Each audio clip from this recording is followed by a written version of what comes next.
Oh, hallelujah. Praise the name of the Lord. Laki na ang pink at ang bango pa naman nila.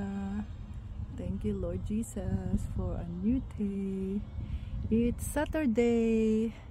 Malamig ang panahon. But praise God at tayo ay nagising. Hallelujah. Thank you, Jesus. Praise the Lord. Oh, hallelujah. Ito ang salita ng ating Panginoong Hesus. Come to me, all who are weary and burdened, then I will give you rest.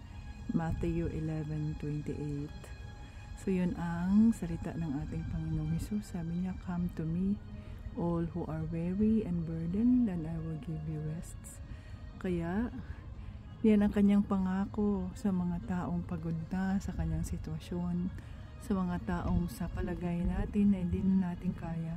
Yan ang kanyang pangako, come to me, all who are weary and burdened, and I will give you rest.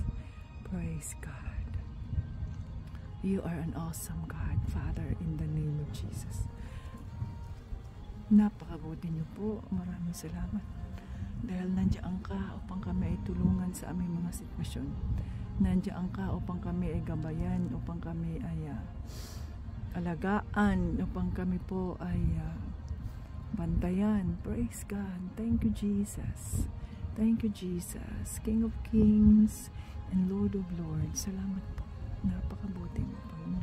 Salamat dahil sa aming mga pagpapagod. Nandiyan ka upang bigyan kami ng kapayapaan, upang bigyan kami ng kapahingaan. Oh, hallelujah.